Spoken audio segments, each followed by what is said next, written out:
সকালে ঘুম থেকে উঠে দেখি গোপাল এসছে বাইরে, ঘুমটা ভেঙে গেল। তো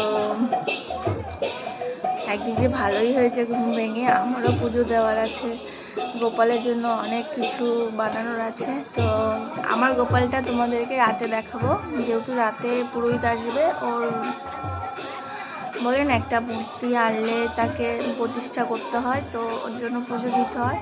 তো রাতে দেখাবো সবাইকে।